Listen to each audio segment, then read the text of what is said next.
오늘은 열왕기하 두 번째 시간 9장에서 17장까지 읽도록 하겠습니다. 간단하게 말씀드리겠습니다. 열왕기하 9장 엘리사의 마지막 활동이 소개됩니다. 그것은 예후를 이스라엘 왕으로 세우는 일입니다. 북이스라엘 왕 예후는 아합의 집을 파멸시키는 도구로 사용됩니다. 그래서 엘리사가 아합과 싸우는 최후의 방법이 무엇이었냐? 다름 아니라 숙청할 예후를 세우는 일이 되는 것이었습니다. 자, 예후에게 희생당한 자들 목록이 보시면 9장에서는 이스라엘 왕 여호람이 죽고 유다 왕 아하시야도 처단당합니다. 이세벨도 예후에게 죽습니다. 10장에 가면 아합의 70아들들이 숙청당하고 그리고 유다의 아하시야 형제들 42명도 예후에게 죽습니다. 사마리아에 있는 아합의 남은 자들 죽고 그뿐만 아니라 바알의 예언자들, 바알의 숭배자들 모두 예후가 다 처단합니다. 그냥 숙청의 대가였죠. 예후가 이 다윗 가족을 죽인 것을 주목해야 되겠죠. 결국 남왕국이 북왕국처럼 되었기 때문입니다. 그래서 남왕국 왕이 심판받은 것입니다.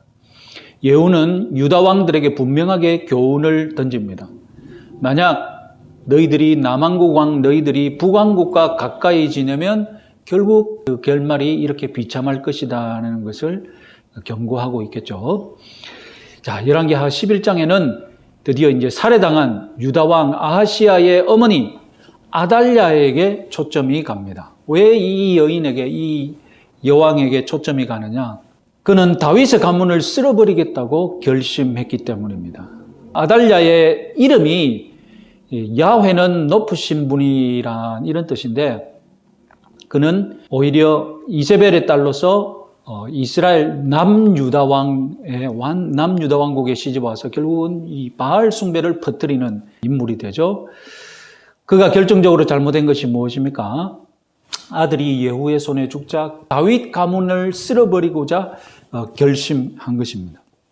그래서 남왕국, 북왕국, 왕국이 돌아가는 거 보니까 결국은 다윗의 씨앗을 다 쓸어버리는 것이 자기가 살 길이다 이렇게 판단했던 것 같습니다. 그래서 다윗의 씨를 다 쓸어버리는데 한 아이만 살아남죠. 요아스가 성전에 6년간 숨겨져 삶으로써 다윗의 씨앗이 보존됩니다. 자, 아달랴가 왜 이렇게 주목받게 됩니까? 다름 아니라 다윗의 씨앗을 끊어버리겠다고 하니까 성경의 관점에서는 신경 쓰일 수밖에 없죠. 아달랴의 계획이 성공하면 어떻게 됩니까? 다윗의 계보가 끊어져 버리는 것이죠. 더 이상 다윗의 계보가 이어지지 않으니까. 그래서 아달랴가 성공하느냐 마느냐 주목하고 있는 것입니다. 이제 마치 바로로부터 모세가 이스라엘을 구출하는 것처럼 이제 그런 역사가 재현되게 됩니다. 그래서 요아스를 빼돌린 사람이 누구냐? 어린아기 요아스를 빼돌린 사람이 아하시야의 누이 요세바인데 결국 출애굽 때에 요게벳과 미리암이 행한 행동을 똑같이 하게 되겠죠. 아달랴의 잘못, 두 번째 잘못은 바알 숭배를 퍼뜨린 것입니다.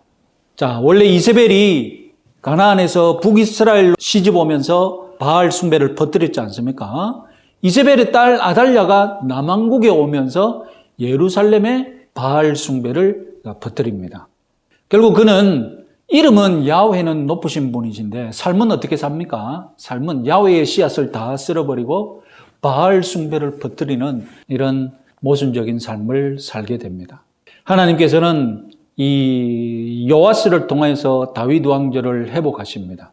이때 하나님께서 사용하시는 일꾼 여호야다라는 제사장이 요아스를 숨겨서 성전에서 6년간 몰래 키우고 그리고 백성들을 규합하여서 개혁을 일으킵니다.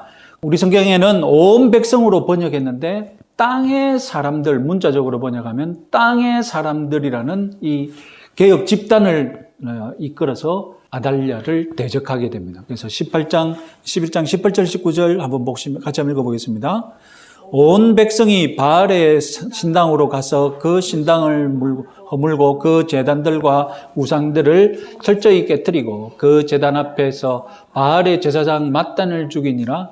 제사장이 관리들을 세워 여호와의 성전을 수직하게 하고 또 백부장과 가리 사람과 호위병과 온 백성을 거느리고 왕을 인도하여 여호와의 성전에서 내려와 호위병의 문길을 통하여 왕궁에 이르매 그가 왕의 왕자에 앉으니.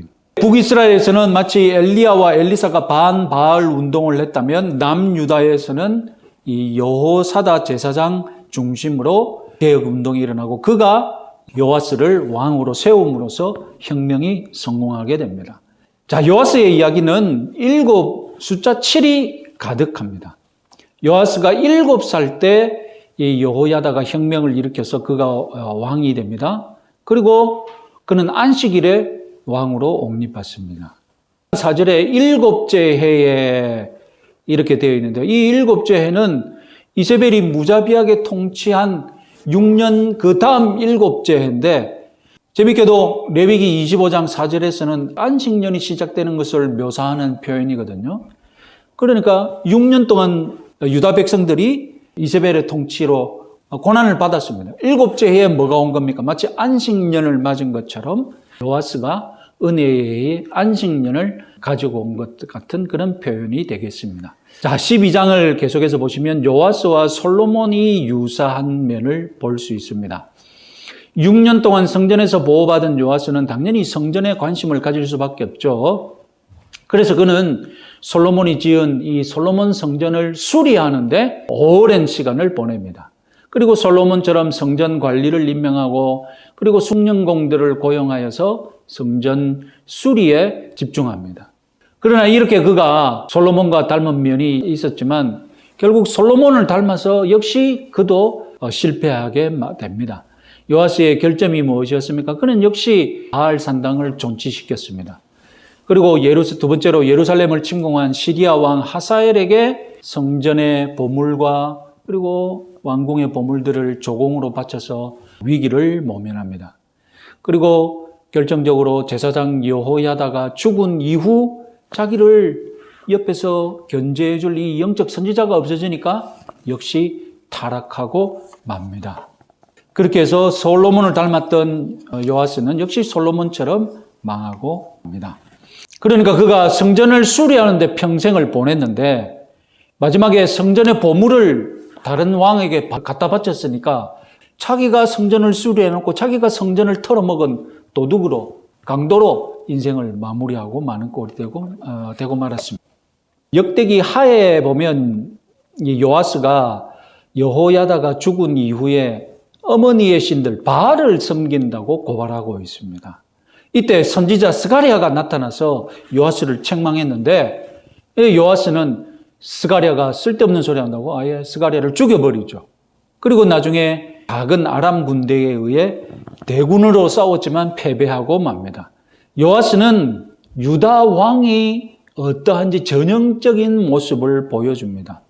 요아스는 유다 왕답게 여호와의 집 성전에 관심을 가집니다. 그러나 처음에는 좋게 출발했다가 나중에 어떻게 되겠습니까? 우상 숭배에 빠집니다. 그리고 자기를 견제하는 선지자를 어떻게 하겠습니까? 선지자를 핍박하고 죽여버립니다. 그리고 마지막에 결론은 어떻게 되겠습니까?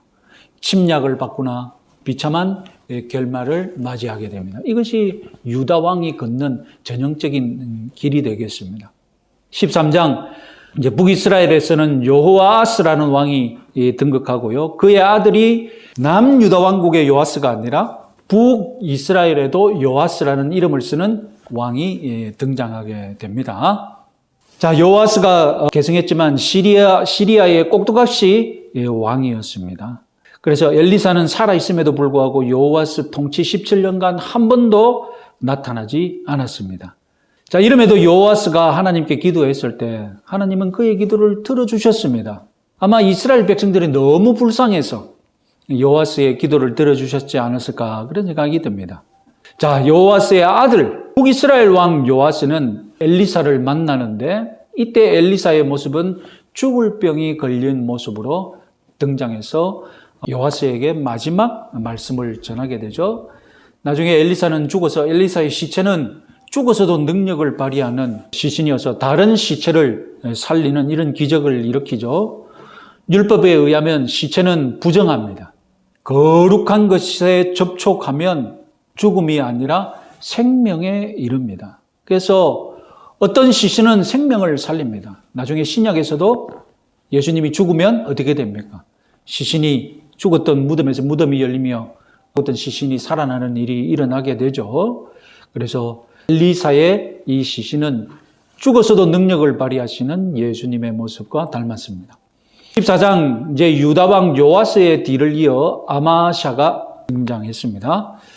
아마샤는 에돔과의 전쟁에서 승리를 한 후 도취를 하게 됩니다. 교만에 빠져서 이스라엘 왕 요아스에게 도전하죠. 그러나 패배를 당하고 오히려 성전과 왕궁의 보물을 탈취당하게 됩니다. 이때 이스라엘에는 여로보암 2세가 등극하면서 41년간 통치했습니다. 영토를 가장 크게 확장한 북이스라엘 왕이죠. 악한 왕이었음에도 불구하고 하나님께서 여로보암 2세를 통하여서 이런 일을 행하셨습니다. 이때 선지자 요나가 등장합니다.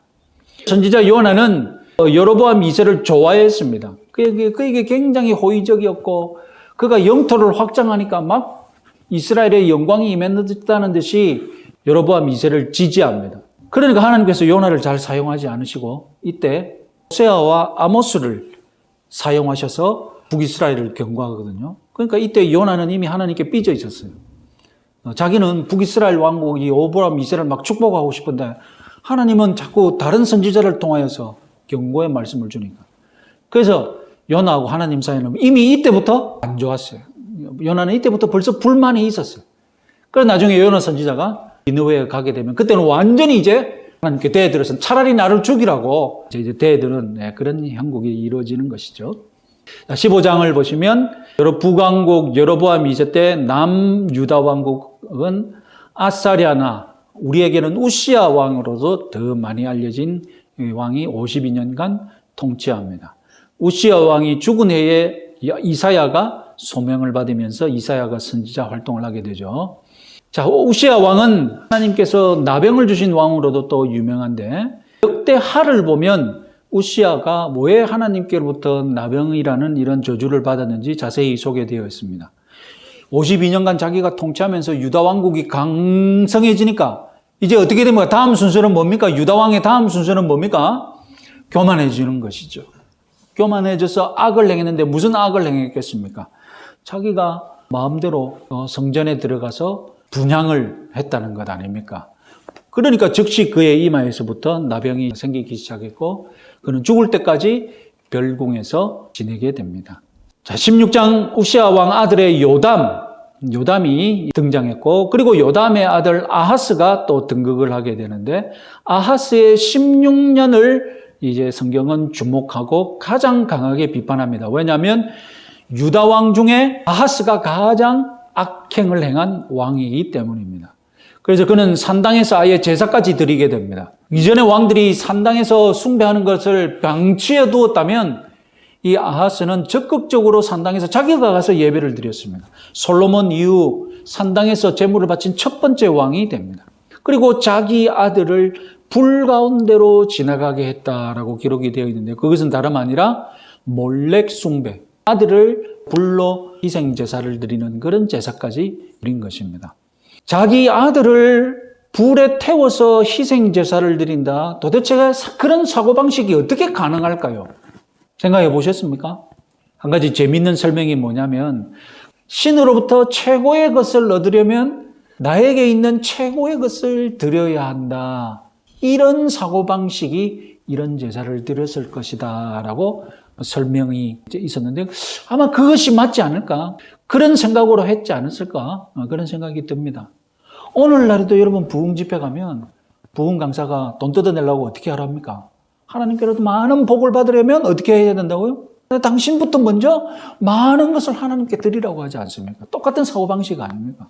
하나님께 최고의 것을 드렸을 때 하나님이 최고의 것을 주신다. 그 극단이 너의 아들을 내 자녀를 바치면 하나님이 최고의 것을 주실 것이다. 이렇게 나아가는 것이죠. 이 아하스의 정치 중에서 가장 큰 실패, 가장 큰 실수는 다름 아니라 시리아와 북이스라엘 연합군이 이 남유다로 침공해 오자 여기에 맞서서 자기도 무엇인가 연합군을 짜서 맞대결을 해야 되겠는데 그가 연합군으로 선택한 국가가 다름 아니라 아수르였습니다. 동족인 북이스라엘을 적으로 여기고 이스라엘을 통째로 먹고 싶어하는 아수르를 자기 구원자로 믿어서 가나안 땅을 호시탐탐 노리고 있는 그 아수르를 구원자로 믿고 가나안 땅으로 불러들인 거예요. 결국 나중에 아수르가 가나안 땅을 점령하게 되죠. 그리고 아수르의 제단이 마음에 들어가지고 아수르 왕과 만났을 때 아수르의 제단이 너무 멋지는 거예요. 그래서 예루살렘에 그 제단을 그대로 모방해서 세우기까지 했다는 건 아닙니까? 자, 이렇게 해서 17장에 가면 이제 드디어 북이스라엘 왕국이 종말을 맞게 됩니다. 자, 오늘 17장까지 9장부터 11장까지 읽도록 하겠습니다.